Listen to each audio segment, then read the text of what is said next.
Side ಬಂದ್ಬಿಡಿ ಹಿಂಗೆ ಸೈಡಲ್ಲಿ ಚಳವಳಿಯಲ್ಲಿ ಭಾಗವಹಿಸಿರ್ತಕ್ಕಂಥ ನಮ್ಮ ಜಿಲ್ಲಾ ಅಧ್ಯಕ್ಷರಾದಂಥ ಡಿ.ಎಸ್. ನಾಗೇಂದ್ರ ಅವರೇ, ಲಗಳಿ ಅಂಕಪ್ಪನವರೇ, ವಿವಿಧ ತಾಲೂಕುಗಳಿಂದ ಬಂದಿರತಕ್ಕಂಥ ಎಲ್ಲ ಪದಾಧಿಕಾರಿಗಳು,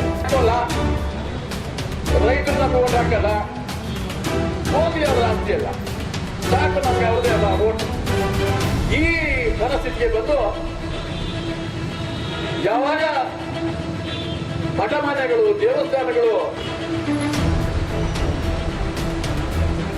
ಕೋಳಿ ಮೊದಲು ಬಟ್ಟೆ ಮೊದಲು ಅಂತ ಈ ದೇಶದಾಗಿರ್ತಕ್ಕಂಥ ಹಿಂದೂಗಳ ಮೇಲೆ ಎಲ್ಲ ನೋಟಿಸ್ ಇಲ್ಲ, ಮತ್ತೊಂದಿಲ್ಲ, ಮಗದೊಂದಿಲ್ಲ, ಹೇಳಿಲ್ಲ, ಕೇಳಿಲ್ಲ, ಗೊತ್ತಿಲ್ಲ, ಪಿತ್ರಾಯುತವಾಗಿ ತಲತಲಾಂತರಿಂದ ಬಂದಂತ ಆಸ್ತಿಗಳೆಲ್ಲ ಇವತ್ತು ವಕ್ಫ್ ಆಸ್ತಿ ಅಂತೇಳಿ, ವಕ್ಫ್ ಪ್ರಾಪರ್ಟಿ ಅಂತೇಳಿ ಘೋಷಣೆ ಮಾಡಿದ್ದಾರೆ. ಚಳಿಗಾಲದಲ್ಲಿ